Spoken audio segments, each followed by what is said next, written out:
নিৰ্বাচনৰ সম্পৰ্কত আপোনালোকে দেখিছে যে যোৱাকালি তিতাবৰৰ ভিতৰত প্ৰদেশ কংগ্ৰেছৰ সভাপতি ভূপেন বৰা ডাঙৰীয়া, বিধায়িনী দলৰ দলপতি দেৱব্ৰত শইকীয়া ডাঙৰীয়া, মই স্থানীয় সাংসদ হিচাপে আমাৰ স্থানীয় বিধায়ক, আমি সকলোৱে একে মঞ্চত আমি প্ৰচাৰ চলাইছোঁ। এয়া হ'ল কংগ্ৰেছ। ইয়াৰ পূৰ্বে বহুত বাতৰি ওলাইছিলে, কংগ্ৰেছৰ মাজৰ বিভিন্ন ধৰণৰ বিভাজনৰ কথা ওলাইছিল, কিন্তু আপোনালোকে দেখিলে যে আমাৰ দলৰ প্ৰতি আৱেগ ইমান যে আমি নিজৰ ব্যক্তিগত কথাবোৰ আমি পাহৰি আমি সকলোৱে একগোট হৈ অসমৰ জনসাধাৰণৰ মাজত বৰ্তমানৰ চৰকাৰৰ অন্যায় বিৰুদ্ধে এটা শক্তিশালী মাত আমি মাতিবলৈ সক্ষম হৈছোঁ। তাৰ বিপৰীতে বিজেপি আজি তাৰিখত কি হৈছে, বিজেপি একফালে গৈ আছে, পুৰণি বিজেপি একফালে গৈ আছে। বিজেপি পুৰণি বিজেপি খাতিৰ নকৰে। পুৰণি বিজেপি ইয়াৰ প্ৰাক্তন বিধায়ক, প্ৰাক্তন মুখ্যমন্ত্ৰী আজি সৰ্বানন্দ সোণোৱাল ডাঙৰীয়া, আজি তেখেতৰ পোষ্টাৰত ফটোই নাই। আমাৰ চাওক, আমাৰ পোষ্টাৰত আমি সকলোৱে ফটো দিওঁ। আমাৰ সাংসদসকলৰ ফটো থাকে, আমাৰ বিধায়িনী দলপতিৰ ফটো থাকে, আমাৰ কেন্দ্ৰৰ নেতৃত্বৰ ফটো থাকে, সকলোৱে আমি একে আমাৰ অসমৰ তত্ত্বাৱধায়কৰ ফটো থাকে, জিতেন্দ্ৰ সিঙৰ ফটো থাকে।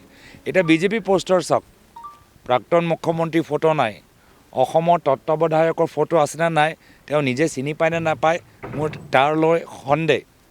আৰু সেইটোৱে হ'ল যে আজি বিজেপিৰ মাজত যে আজি এটা ডাঙৰ শীতল যুদ্ধ চলি আছে, এতিয়া লাহে লাহে অলপ গৰমলৈ গৈ আছে। দিলীপ শইকীয়া ডাঙৰীয়া সভাপতি হৈ যোৱাৰ পিছত এই শীতল যুদ্ধটো অলপ গৰমলৈ গৈ আছে। আৰু তেওঁলোকৰ মাজত যে ফাক আছে আমি বাৰম্বাৰ আমি গম পাই গৈছোঁ। নলবাৰীত কি হ'ল, নলবাৰীত বিজেপিৰ ৰাজ্যিক সভাপতি তাত গৈ এজন মণ্ডল সভাপতিৰ পৰা অপমানিত হ'ল। আৰু ইমান সেই ঘটনা হৈ যোৱাৰ পিছত ইমান দিন হৈ গ'ল, তথাপিও সেই মণ্ডল সভাপতিৰ ওপৰত একো একশ্যন নহয়। আমাৰ দলৰ ভিতৰত যদি কোনোবাই তৃণমূল কৰ্মী আমাৰ প্ৰদেশ কংগ্ৰেছৰ সভাপতিজনক অপমানিত কৰিলেহেঁতেন, লগে লগে একশ্যন হ'লহেঁতেন। কিন্তু আজি বিজেপিৰ ভিতৰতো কোনো একশ্যনেই নাই। বিজেপিৰ ভিতৰত জয় জয় মই হৈ আছে। প্ৰাক্তন মুখ্যমন্ত্ৰীক আজি তেওঁলোকৰ অৱহেলা কৰিছে। ডিব্ৰুগড়ত মুখ্যমন্ত্ৰী বৰ্তমানৰ মুখ্যমন্ত্ৰী বাৰম্বাৰ তাত গৈ থাকে, মিটিংবোৰ কৰে, কিন্তু ডিব্ৰুগড় সাংসদজনৰ তাৰ স্থান নাই। ডিব্ৰুগড় সাংসদ কোন? সৰ্বানন্দ সোণোৱাল ডাঙৰীয়া, প্ৰাক্তন মুখ্যমন্ত্ৰী সৰ্বানন্দ সোণোৱাল ডাঙৰীয়া। আজি ডিব্ৰুগড়ৰ ক্ষেত্ৰত যে মুখ্যমন্ত্ৰী হিমন্ত বিশ্ব শৰ্মা ডাঙৰীয়া যি পৰিকল্পনা লৈছে, তাত তেওঁলোকৰ স্থানে নাই, তাত তেওঁলোকৰ ভূমিকা নাই। তো এয়া হ'ল পাৰ্থক্য যে আমি কংগ্ৰেছ দল আজি মাজুলীৰ ভিতৰতে হওক, যোৰহাট জিলাৰ ভিতৰতে হওক, উজনি হওক, নামনি হওক, যিয়ে হওক, আমাৰ ক্ষোভ থাকে, আমি ক্ষোভ প্ৰকাশ কৰোঁ। অক্ষোভ প্ৰকাশ কৰাৰ পিছত আমি আকৌ ঠাণ্ডা হৈ যাওঁ, আমি আকৌ একগোট হৈ আমি প্ৰচাৰ আৰু ৰাইজৰ পৰা আমি যথেষ্ট সঁহাৰি পাইছোঁ। মই অসমৰ জনসাধাৰণক আমাক ইমান মৰম দিয়াৰ বাবে মই ধন্যবাদ জ্ঞাপন কৰিছোঁ।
গৌৰব গগৈ জিন্দাবাদ।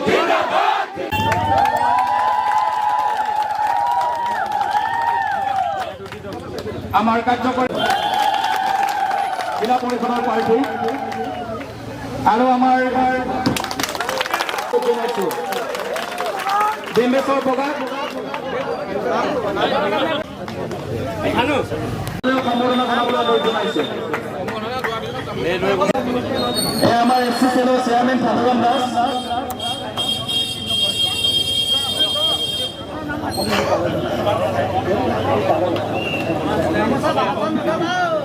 জনাবলৈ অনুৰোধ জনাইছো।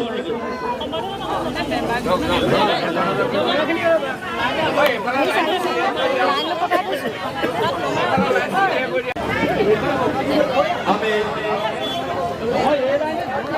দক্ষিণ পূব মাজুলী আদৰণি জনাইছো।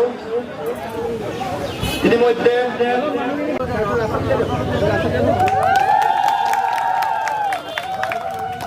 আমাৰ ৩ নং দক্ষিণ পূব সকলোৰে প্ৰিয় নেতা যোৰহাট লোকসভা সমষ্টিৰ সাংসদ গৌৰৱ গগৈ ডাঙৰীয়া, তেখেতৰ নিৰ্বাচনী বাধা ৰাখিবলৈ অনুৰোধ যাব।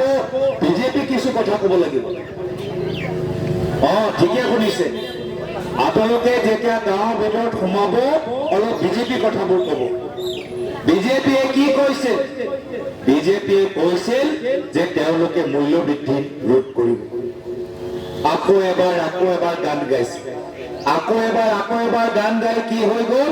কংগ্ৰেছৰ 400 টকাৰ চিলিণ্ডাৰ এতিয়া 1000 টকা হৈ গ'ল। আকৌ এবাৰ গান গাই কি হ'ল? যে দুখীয়া মানুহে মাটি পট্টা পোৱা নাই, কিন্তু বিজেপি চৰকাৰৰ মন্ত্ৰীসকল অসমৰ চুকে কোণে আজি মাটি কিনিবলৈ আৰম্ভ কৰিছে। এটা জিলা এৰি দিয়া নাই য'ত মুখ্যমন্ত্ৰী ঘৰৰ মানুহসকলে তেওঁলোকে মাটি কিনা নাই, আনকি মাজুলীৰ ভিতৰতে তেওঁলোকে মাটি কিনিবলৈ আগবাঢ়ি গৈছে। আজি এয়া হ'ল তেওঁলোকৰ কথাবোৰ। আজি মুখ্যমন্ত্ৰী এটাই কাম কৰিছে, ফ্লাইঅভাৰ বনাইছে, ফ্লাইঅভাৰ। আৰু ফ্লাইঅভাৰ বনাও সেই কামবোৰ মাত্ৰ 4-5জন ঠিকাদাৰকে দিছে, তাৰ বাহিৰে দিয়া নাই। পিডব্লিউডিৰ আৰু ঠিকাদাৰ নাই নেকি? পিডব্লিউডিৰ ঠিকাদাৰ মাজুলীৰ ভিতৰতো আছে, পিডব্লিউডিৰ ঠিকাদাৰ যোৰহাট ভিতৰতো আছে, পিডব্লিউডিৰ ঠিকাদাৰ আমাৰ শিৱসাগৰ লখিমপুৰ ভিতৰতো আছে। কিন্তু তেওঁ মাত্ৰ গুৱাহাটীত থকা 4জন ডাঙৰ ঠিকাদাৰক চিনি পায়। আমাৰ সৰু ঠিকাদাৰক আজি তেওঁলোকে অন্যায় কৰিছে। সৰু ঠিকাদাৰক কাম দিয়া নাই, সৰু ঠিকাদাৰক পইচা দিয়া নাই। মাত্ৰ এই 4-5জন ঠিকাদাৰক বাৰম্বাৰ তেওঁলোকৰ পৰা টেণ্ডাৰ মাৰাই এটাৰ পিছত এটা ডাঙৰ ফ্লাইঅভাৰ কামবোৰ কৰিছে। আজি তেওঁলোকে কয় যে তেওঁলোকৰ ডাবল ইঞ্জিনৰ চৰকাৰ। যদি ডাবল ইঞ্জিনৰ চৰকাৰ হয়, এই যোৰহাট মাজুলী দলং ইমান দিনৰ পৰা বন্ধ কিয় পৰি আছে? কৈছে যোৰহাটত তেওঁলোকে জানুৱাৰী মাহত টেণ্ডাৰ দিব, ফেব্ৰুৱাৰী মাহত টেণ্ডাৰ দিব, মাৰ্চ মাহত টেণ্ডাৰ দিব। এতিয়া বিহু পাৰ হৈ গ'ল, বহাগ আহি গ'ল, এতিয়ালৈকে টেণ্ডাৰ তেওঁলোকে দিব পৰা নাই। এয়া হৈছে তেওঁলোকৰ কাম। আজি গাঁৱৰ ভিতৰত ৰাস্তা হোৱা নাই, খালি ডাঙৰ ফ্লাইঅভাৰ কাম বনোৱা কামখিনি কৰিছে। এইখিনি কথা আমাক ৰাইজক ক'ব লাগিব। আমাৰ মহিলাসকলক কি কৈছিল এইটো ক'ব বিজেপি হৈ, যে মহিলাসকলক কৈছিল ওলাই আহা, গছপুলি ৰোৱা, 10,000 টকা লৈ যোৱা। হয় নে নহয়? এতিয়া ইয়াত আমাৰ মহিলা অলপ কম। মহিলাসকলক সুধিছো, এই গছ আপোনাক পুৰুষসকলে ক'ব পাৰে যে আপোনালোকৰ মহিলাই ঘৰৰ মাইকী মানুহ যদি গৈছে, এই গছ পুলি ৰুলে কোনে ঘৰৰ পৰা মহিলাসকল গৈছে কওকচোন? গছ পুলি ৰুবলৈ এতিয়া গাঁৱৰ ভিতৰত সুধিব সেই 10,000 টকা কোনে পাইছে? 10,000 টকা কোনোবা পাইছে? মই যোৱা 1.5-2 মাহৰ পৰা মই অসমৰ ইমূৰৰ পৰা ইমূৰলৈ গৈছো। প্ৰত্যেক ঠাইত এটাই কথা সুধিছো, 10,000 টকা কোনোবা পাইছে নেকি? আজিলৈকে এগৰাকী মহিলা মই পোৱা নাই। আৰু যেতিয়া একেখিনি কথা যেতিয়া বিজেপিয়ে সুধিব, এই মোৰ এই 10,000 টকা ক'ত গ'ল, অমৃত কলৰ পইচাবোৰ ক'ত গ'ল, তেতিয়া বিজেপিয়ে ক'ব, এইবোৰ বাইদেউ চিন্তা নকৰি ফৰ্মটো লওক, চহী কৰক, লখপতি বাইদেউ হৈ যাব। হয় নে নহয়? মই নিজৰ নিৰ্বাচনত যোৱা বছৰ দেখিলো, য'তেই যাওঁ আমাৰ নিৰ্বাচনী সভাত পুৰুষে পুৰুষ, মহিলা নাই। তেতিয়া মই ভাবিলোঁ কি হ'ল, এবাৰ খালি পুৰুষে ভোট কৰিব নেকি, মহিলা ভোট নকৰে নেকি? তেতিয়া মই পুৰুষসকলক সোধো, মহিলাবোৰ ক'ত গ'ল? ছাৰ কি কৰোঁ, আপোনাৰ আহোঁতে গম পাই, আপোনাৰ আহোঁতে গম পাই বিজেপিয়ে কাষত এটা সভা আয়োজন কৰি দিছে, তাত লখপতি বাইদেউ ফৰ্ম বিলাইছে। গোটেইবোৰ মহিলা তাত গুচি গ'ল, গোটেইবোৰ মহিলা তাত গুচি গ'ল। এতিয়া মহিলাসকলক মনত আছে নিশ্চয়, গোটেই দিন আপোনালোকৰ তাত নষ্ট হ'ল, নিজৰ পকেটৰ পইচা খৰচ হ'ল, আৰু আজিলৈকে কোনো লখপতি বাইদেউ খোৱা নাই, হয়নে নহয়? আজিলৈকে কোনো লখপতি বাইদেউ খোৱা নাই। এয়া হৈছে বিজেপি। তেওঁলোকে কি বিচাৰে যে মহিলাসকল ঘৰৰ ভিতৰত থাকক, বিজেপিক ভোট দিয়ক, আৰু বিজেপি কৰা মহিলাসকলে 1250 টকা পাওক। এয়া হ'ল তেওঁলোকৰ কথা, ইয়ালৈ তেওঁলোকৰ চিন্তা। কিন্তু যদি কোনোবা কংগ্ৰেছৰ সভালৈ যায়, যদি কোনোবা বিজেপিক সমালোচনা কৰে, চাওক তেওঁলোকৰ সাহস। দিলে তেওঁলোকে ভাব কি বিজেপিক সমালোচনা কৰিলে আপোনালোকৰ 1250 টকা গুচি যাব। এয়া হ'ল তেওঁলোকৰ গুণ্ডামি, এয়া হ'ল তেওঁলোকৰ গুণ্ডামি। এই পইচা বিজেপি দলৰ ব্যক্তিগত পইচা নহয়, এই পইচা হিমন্ত বিশ্ব শৰ্মা ডাঙৰীয়াৰ ব্যক্তিগত পইচা নহয়, এয়া ৰাইজৰ পইচা, ৰাইজৰ টেক্সৰ পইচা। তেওঁলোকৰ সাহস হ'ব নালাগে যে বিজেপি কংগ্ৰেছৰ মাজত পাৰ্থক্য চাই তেওঁলোকে নিজৰ ইচ্ছামতে পইচা মুকলি কৰি দিয়ে। আৰু অৰুণোদয় পইচাবোৰ আটাইতকৈ ধনী মানুহৰ মহিলাসকলে পাইছে, আমাৰ প্ৰকৃত মহিলাবোৰে পোৱা নাই। আজি এয়া হৈছে তেওঁলোকৰ কাম কাজ। প্ৰত্যেক ঠাইত গাঁৱৰ মানুহবোৰ এটাই কথা কয় যে ছাৰ আপোনালোকে আহিছে, আজিৰ তাৰিখত ড্ৰাগছ এটা ভয়াৱহ এটা বেমাৰী হৈ গৈছে। আমাৰ গাঁৱত ড্ৰাগছ এটা ভয়াৱহ ৰূপ ধাৰণ কৰিছে। আমাৰ ল'ৰা ছোৱালীবোৰ আজি শিক্ষিত কিন্তু নিবনুৱা, আজি হতাশ হয়, আজি একো উপায় নাপায়। আজি তেওঁ গাঁৱৰ ভিতৰত সেই মদৰ দোকানৰ ওচৰত গৈছে, গোটেই দিন আজি মদৰ দোকানৰ সন্মুখতে থাকে। আজি ছাত্ৰ ৰাইজ, এয়া হ'ল আমাৰ অসমৰ স্থিতি। মোক মনত পৰে যেতিয়া আমাৰ কংগ্ৰেছৰ চৰকাৰ আছিল, প্ৰত্যেক বছৰ আমাৰ ল'ৰা ছোৱালীবোৰ মেট্ৰিক পৰীক্ষাত ফাৰ্ষ্ট ডিভিজন পালে, ছেকেণ্ড ডিভিজন পালে, আমাৰ চৰকাৰৰ পৰা বিনামূল্য লেপটপ, বিনামূল্য টেবলেট পাইছে। শিক্ষাৰ প্ৰতি আগ্ৰহী হৈছে, কম্পিউটাৰৰ বাবে শিক্ষিত হৈছে। আমাৰ দিনত ল'ৰা ছোৱালীবোৰক আমি আমেৰিকালৈ পঠাইছিলোঁ যে উচ্চ শিক্ষাৰ প্ৰতি আৰু আগ্ৰহী হওক, বিজ্ঞানৰ প্ৰতি আৰু আগ্ৰহী হওক, আগবাঢ়ি যাওক। আজি তাৰিখত স্কুল আৰু কলেজৰ ভিতৰত ছায়েন্স ষ্ট্ৰীম নাই। আমাৰ ল'ৰা ছোৱালীবোৰ বিজ্ঞানিক হ'বলৈ বিচাৰে, কিন্তু কলেজৰ ভিতৰত ছায়েন্স ষ্ট্ৰীম নাই, সংস্থাপন নাই। আৰু এইখন চৰকাৰ গাঁৱৰ ভিতৰত চৰকাৰী স্কুল বন্ধ কৰি মদৰ দোকান খুলিবলৈ আৰম্ভ কৰিছে। মদৰ দোকান আগতকৈ বেছি বাঢ়ি গৈছে। মদৰ দোকান আগতো আছিলে, কংগ্ৰেছ চৰকাৰ দিনতো আছিলে, সৰ্বানন্দ সোণোৱাল দিনত চৰকাৰ দিনতো আছিলে, কিন্তু হিমন্ত বিশ্ব শৰ্মা ডাঙৰীয়া চৰকাৰ দিনত অসমৰ ভিতৰত আটাইতকৈ বেছি মদৰ দোকান খোলা গৈছে। হিমন্ত বিশ্ব শৰ্মা চৰকাৰ দিনত মদৰ দোকান আটাইতকৈ বেছি খোলা গৈছে।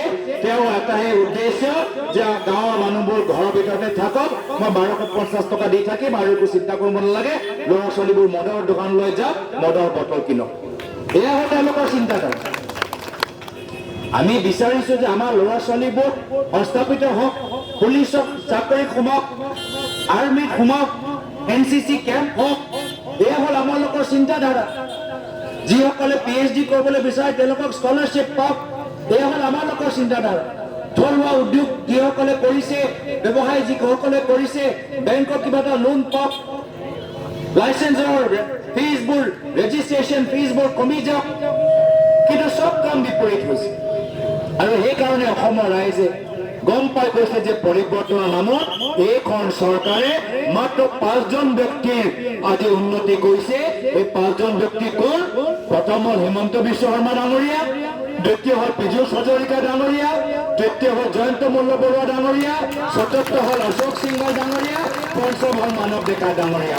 এই 5জনৰ বাহিৰে তেওঁলোকে আৰু কাৰো হৈ কাম কৰা নাই। আজি বিজেপি নিজৰ প্ৰাক্তন মুখ্যমন্ত্ৰী সৰ্বানন্দ সোণোৱাল ডাঙৰীয়াক পাহৰি গৈছে। মুখ্যমন্ত্ৰী হিমন্ত বিশ্ব শৰ্মা ডাঙৰীয়া ডিব্ৰুগড়লৈ গৈ থাকে, ডিব্ৰুগড়লৈ বৃহত্তৰ এটা সংকল্প চাই, কিন্তু মিটিঙলৈ প্ৰাক্তন মুখ্যমন্ত্ৰী ডিব্ৰুগড়ৰ বৰ্তমান সাংসদ সৰ্বানন্দ সোণোৱালক নামাতে। আজি মাজুলীৰ ভিতৰতো আমি কি দেখা পালো যে ৰাজ্যিক সভাপতি আহিলে ক'লে কি হ'ল তোমালোকৰ প্ৰাক্তন বিধায়ক প্ৰাক্তন মুখ্যমন্ত্ৰীৰ ফটোটোৱে নাই এয়া হ'ল বিজেপি আমাৰ পোষ্টাৰ বেনাৰবোৰ চাবচোন আমাৰ সকলোৰ ফটোবোৰ থাকিব আমাৰ প্ৰদেশ সভাপতি ফটো থাকিব আমাৰ বিধায়িনী দলৰ সভাপতি আজি তেওঁৰ দলপতি তেওঁৰ ফটো থাকিব আমাৰ কাৰ্যকৰী সভাপতি তেওঁৰ ফটো থাকিব আমাৰ অসমৰ তত্ত্বাৱধায়ক তেওঁৰ ফটো থাকিব আমাৰ তিনিগৰাকী সাংসদ তেওঁৰ ফটো থাকিব এয়া হ'ল কংগ্ৰেছ আমালোকৰ মাজত আমাৰ বাদ যুক্ত হ'ব পাৰে কিন্তু শেষত বৃহত্তৰ স্বাৰ্থত আমি সকলোৱে একগোট সকলো ফটো চেহেৰা আমাৰ ফটো দেখা পাব কিন্তু বিজেপি দলত কি হয় তেওঁলোকে মাত্ৰ নিজৰ বৰ্তমানৰ হিমন্ত বিশ্ব শৰ্মা ডাঙৰীয়া তেওঁৰ ফটো লগায় আৰু বাহিৰৰ প্ৰাক্তন মুখ্যমন্ত্ৰীৰ কথাবোৰ তেওঁলোকে পাহৰি যায় এইকাৰণে আজি মই আশা কৰোঁ যে আমি এইখিনি কথা ৰাইজক বুজাব লাগিব যে এতিয়া আৰু এখন চৰকাৰৰ অহংকাৰ অন্যায় অত্যাচাৰ আমি সহ্য কৰিব নোৱাৰোঁ আমাক লাগে বিকল্প আমাক লাগে দুখীয়া মানুহৰ উন্নতি আমাক লাগে নিজৰ মাজত শান্তি আৰু সম্প্ৰীতি মই সেইকাৰণে মই বিশেষ দীঘলীয়া নকৰি পুনৰবাৰ ওচৰৰ পৰা আমাৰ সকলোকে লগ পাই মই বিহুৰ শুভেচ্ছা কষ্ট কৰিব পাৰিবনে নোৱাৰে কষ্ট কৰিবনে নকৰে আজি মাজুলী আপোনালোকৰ এই ষ্ট্ৰীট কৰ্ণাৰ মিটিঙৰ ভিতৰত মানুহৰ যি মই উৎসাহ দেখা পাইছোঁ সেইটোৱে প্ৰমাণ যে মাজুলীৰ ভিতৰত কংগ্ৰেছ আকৌ পুনৰ জীৱন জীৱিত হৈছে পুনৰ শক্তিশালী হৈছে আৰু আগন্তুক নিৰ্বাচনত আমাৰ ফলাফল ভাল হ'ব এইখিনি কথা কৈ মই ইয়াতে নিজৰ চমু দেখাৰ সামৰিছোঁ ধন্যবাদ জয় হিন্দ জয় আই পলমকে হ'লেও অসমীয়া নৱবৰ্ষৰ শুভেচ্ছা জ্ঞাপন কৰিছোঁ আৰু ৰঙালী বিহুৰ উল্লেখ যাচিছোঁ লগতে আজি আপোনালোকৰ মাজত আহি আমাৰ জিলা পৰিষদৰ প্ৰাৰ্থী আমাৰ আঞ্চলিক পঞ্চায়তৰ প্ৰাৰ্থীসকল আৰু ৱাৰ্ড সদস্যৰ প্ৰাৰ্থীসকলক মই ওচৰৰ পৰা চিনাকি হৈ তেওঁলোকক নমস্কাৰ জনাবলৈ আহিছোঁ তেওঁলোকক শুভেচ্ছা জ্ঞাপন কৰিবলৈ আহিছোঁ তেওঁলোকক মৰম যাচিবলৈ আহিছোঁ এটা নিৰ্বাচন এটা জটিল সময় হয় বহুত হেঁচা থাকে বহুত কৰিবলগীয়া কামবোৰ থাকে সময় অভাৱ থাকে আৰু সকলোৱে জানে যে ইয়াত আমাৰ বিধায়ক নাই ইয়াত আমাৰ চৰকাৰ নাই ইয়াত আমাৰ কেন্দ্ৰত আমাৰ চৰকাৰ নাই তো সেইকাৰণে প্ৰতিদ্বন্দ্বিতাটো হ'বই যুঁজ হ'বই কিন্তু আজি ইয়াত আহি আপোনালোকৰ মাজত আমাৰ দলৰ প্ৰতি মৰম শ্ৰদ্ধা চাই মই ক'ব পাৰোঁ যে এইখন মজাত আমি জিলা পৰিষদো জিকিম আৰু প্ৰত্যেক আঞ্চলিক পঞ্চায়ত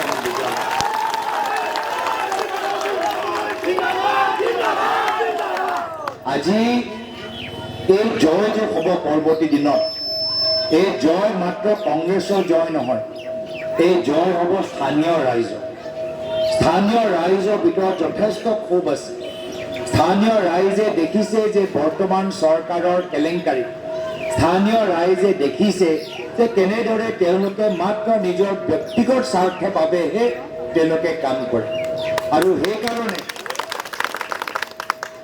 আজি স্থানীয় ৰাইজে বুজি পাইছে যে বিজেপি বাহিৰে এটা বিকল্প আছে আৰু এয়া হ'ল আমালোকৰ কৰ্তব্য যে আমি ৰাইজক সাহস দিওঁ আমি ৰাইজক বুজাওঁ যে আপোনালোকে ভয় খাব নালাগে আমাৰ দলৰ নেতা ৰাহুল গান্ধী ডাঙৰীয়াই সদায় কয় যে দৰঙত ভয় খাব নালাগে আৰু এই বাৰ্তা আজি আমি অসমৰ জনসাধাৰণক দিবলৈ বিচাৰোঁ মাজুলীৰ বাসিন্দাক আমি দিবলৈ বিচাৰোঁ যে বিজেপি চৰকাৰৰ পৰা ভয় খাব নালাগে মুখ্যমন্ত্ৰীৰ পৰা ভয় খাব নালাগে বিধায়কৰ পৰা ভয় খাব নালাগে কংগ্ৰেছ দল ৰাইজৰ লগত আছে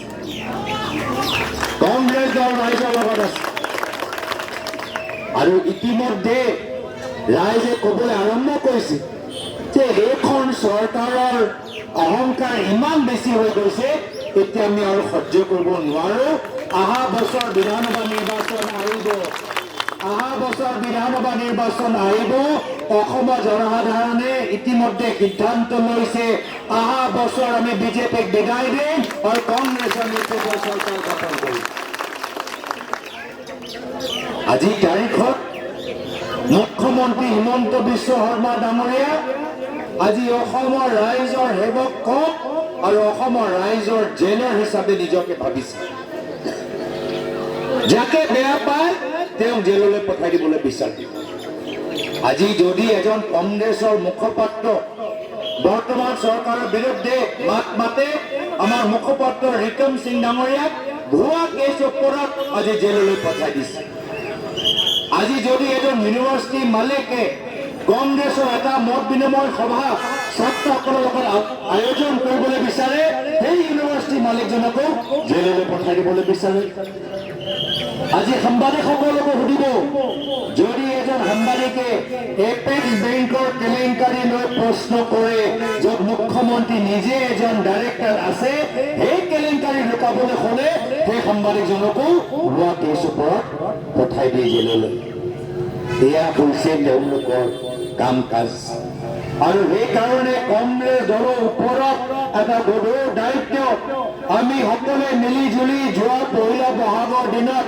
এটা সংকল্প লৈছো যে হিমন্ত বিশ্ব শৰ্মা ডাঙৰীয়াই সৃষ্টি কৰা এই ভয়ৰ পিঞ্জৰা এই ভয়ৰ জেল আমি অহা 1 বছৰ ভিতৰত ভাঙি দিম আমি অহা 1 বছৰ ভিতৰত আমি ভাঙি দিম আমাৰ ৰাইজৰ যে লোকতান্ত্ৰিক অধিকাৰ আছে বাক স্বাধীনতা যে অধিকাৰ আছে মুকলি আকাশৰ তলত শান্তি সম্প্ৰীতিৰে থকা যে অধিকাৰ আছে এই অধিকাৰটো আমি ঘূৰাই আনিম এয়া হৈছে কংগ্ৰেছৰ পহিলা বহাগৰ দিনত আমাৰ সংকল্প